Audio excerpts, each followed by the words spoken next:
Hey guys, how's it going? Hi, Carl. Fine, thanks. Good. Well, first off, I just want to thank you guys for taking the time out of your busy schedules to do this. It really means a lot to me and all of our listeners here at KZOZ. So, first off, I also want to thank you guys. When you guys came here a couple years ago, you played at our Vina Robles Amphitheater with Mastodon.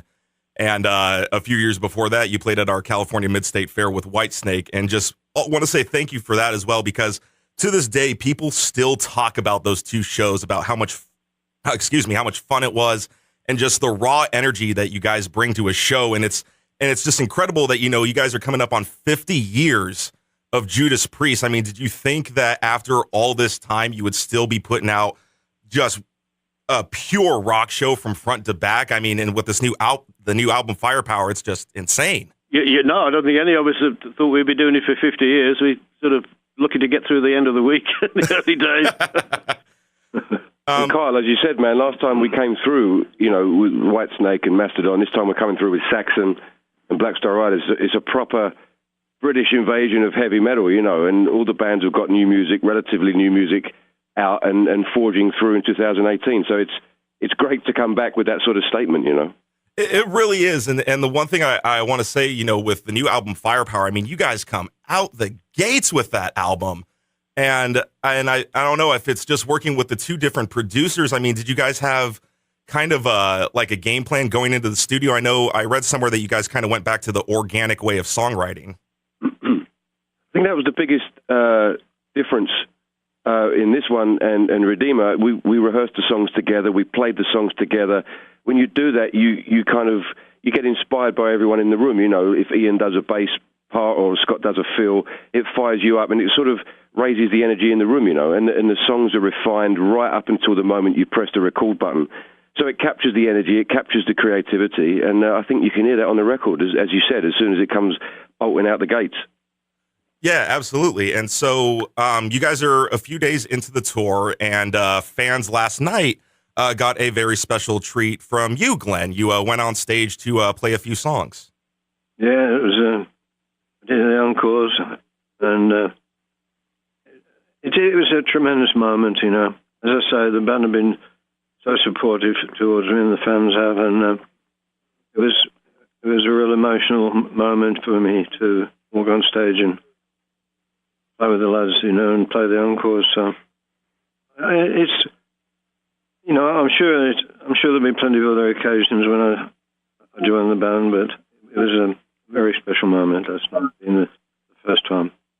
Good. Yeah. And well, I mean, just from me personally, and I'm sure from, a lot of Priest fans around the world, when you put out that letter a few weeks back, there were definitely some tears rolling down my eyes. So just from myself personally, and, all of us Priest fans around the world, we wish you nothing but the best, sir. Oh, there's tears running down my eyes. All right. The next thing I wanted to ask, working as far as production on this album, Firepower, you guys worked with two different producers, Tom, who, of course, you have a long history with, and then Andy Sneap, who, as people now know, is filling in the shoes for Glenn. So what was it like working with two different producers? It was great because we discussed the possibility of using Tom. I mean, Tom's input over the years has been tremendous. He's been responsible for so many great albums, and even in the last few years, he's been doing our live stuff and mixing our live stuff. He knows the band more than anybody else, and he was our sort of first choice. But we liked Andy Sneap, and we were well aware of his work and how great he got albums to sound. And we just entered our head one day, what about if we put a team together? And that's what we did. And we used Mike Exeter, we used off Redeemer album as well. So it was a risk, really. It's something that too many cooks, or there could have been clashes there. But right from the word go, it really worked, and it created a tremendous vibe in the studio. One of the best, happiest times to be recording an album I think we've experienced. I don't mean that the album's happy, but the environment we recorded it in was, and it all came together, and as a team, it did work. Do you guys think that this was like the easiest album to write because of that? No, not necessarily. There's some very intricate and quite complex arrangements in the album, but it was certainly the best environment and best vibe I've experienced when we've done an album together. Okay. And then actually, I just wanted to go back to you, Glenn. So you mentioned that now you did not quit the band. You just changed roles. Can you explain that just a little further? Well, it's very difficult to know what the future holds, for me. I mean, Parkinson's is a degenerative disease. It gets worse. I've held it at bay and done battle with it, but, it's been increasingly more and more difficult to get my coordination right and to get up to speed. So something's wrong. But there's improvements all the time now in medication. So I'd like to carry on writing with the band and occasionally performing with the band, but I'd never do it in any way of shape or form if it compromised Judas Priest. Judas Priest is the world's best heavy metal band, and I wouldn't want to be pulling him back, And I've had great support from everybody in the band, so who knows what the future holds. But I'm sure Priest will continue one way or another and be as strong as ever. Another 50 years for Priest. Keep talking. we can reach the 100th anniversary. Okay, so one thing I wanted to ask you guys about the tour. You were, first off, debuting at number 5 on the Billboard charts, which is just absolutely phenomenal. That's your guys' highest ranked record. I mean, were you guys expecting that? I mean, you guys have been getting nothing but rave reviews. You never know, do you? And all we can do is create it. We put it out there, and it's the fans that put it there. Last record, Redeemer, got to number 6, I believe, and this one got to number 5. And it's the fans that put it there, and it's smack bang in the middle of the top 10, along with hip hop and country, and there's heavy metal smack bang in the middle. It's undeniable, and the fans put it there. So it's a thank you to them, and you never know how it's going to go, man. But there it is, and the world knows about it, and that's, to me, as a fan of the band coming in, that's what Priest has always been about. Flying the flag for metal, flying the flag for Priest, and putting it in everyone's faces and saying, this is who we are, loud and proud, and that's what Firepower's done, again, because of the fans. So I thank you to them for putting it there. I think Richie's right as well. Heavy metal's a very underestimated form of music. It's more popular than anybody realizes.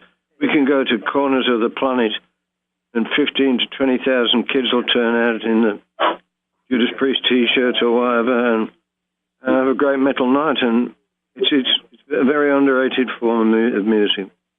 That's absolutely amazing. Okay, so I know we got to wrap it up here soon. So I just want to ask you, I mean, I have a whole list of questions, but one that I've always absolutely loved and appreciated about you guys and the music is that your music and your fans are multi-generational. And what I mean by that is I'm 26. My dad just had his 74th birthday, but both of us love your music. We love all the lyrics. We love all the albums. I mean, what do you guys think it is about your music that has that impact on so many generations of people? I think one of the best comments and things that people say about us is that our music's timeless. And I think to a certain extent that's true, What was good 20, 30 years ago for Judas Priest is just as popular now and just as well received. So I think that, the songs are timeless and they stand the test of time. Carl, you're absolutely right, man. We have kids at shows, Dad will bring the son or the daughter to the show, and you look out there, you see 9, 10-year-old kids with Priest shirts on, they've got their horns in the air, they're having a great time. And I think imagine having that sort of experience as an 8-year-old or a 9-year-old, and with the music and the visuals and the community at a metal show. Fans of metal, they stay fans of metal. You don't kind of come into metal and then leave it. You're a fan for life, and I think that sort of experience at that time in your life, that can't do anything but stay with you, and they'll probably bring their children to their shows that they like, and carry on the heritage. Yeah, could it be the end of the kids' rebellion against their folks? Exactly. Okay, cool. Well, I guess if I have time for one last question, as far as all the new bands that are out these days, because with this new album Firepower, I mean, you guys are running laps around some of these newer bands, but you are headlining Bloodstock this year, along with Gojira and Nightwish. So, I mean, what do you guys think about that? You know, you're the main headliners, but I mean, you have those newer bands, Gojira and Nightwish, right there alongside with you. So, do you guys what do you think about the newer bands these days? I tell you what, man, I've had Jason Hook from Five Finger Death Punch. I've had Phil Demmel from Machine Head text me and say, dude, the album's great, the drumming's great. You know, so these are bands that are, you know, new bands, you know, and they're, I think Priest has always been an influence and continues to be. And headlining festivals like Bloodstock in the UK, we're a British band. Bloodstock's a great festival, and it's just a celebration of heavy metal in 2018. Whether you're a new band, an old band, or a band that's getting it started, you know, Priest is still setting the standard wherever you come in. I think when New Wave Punk came in and everything, it sort of, you know, people thought that it would wipe metal out, but it's too strong to be wiped out. It'll always re-emerge. As it has done, it'll be around for a long, long time. Yeah, it's never been a fad either. You know, fads come and go. Metal, it just carries on, you know. If it ain't in fashion, it can never go out, you know. Well said, yeah, that's a good statement. Mm. Yeah, well, all right, that's absolutely incredible, guys, and I thank you again so much for taking the time. And is there any last thoughts, anything you guys wanted to say to the fans, the listeners here on the Central Coast of California? Yeah, we're looking forward to getting out there and playing to you guys. Hell We're yeah. bringing the British invasion of heavy metal with Saxon and Priest and Black Star Rider, so it's going to be a heavy metal showdown. It should be good fun. Hell yeah. Judas Priest forever, guys. All right, well, thank you guys so much. Thank you, Ian. Thank you, Richie. Thank you, Glenn, for taking the time. And I wish you guys the best of luck on the rest of the tour. I'm going to try to get tickets for the April 22nd show, so hopefully I'll see you guys then. We'll see you then, Carl. Thanks, dude. Thanks, Carl. Appreciate it. All right, have a great day, guys.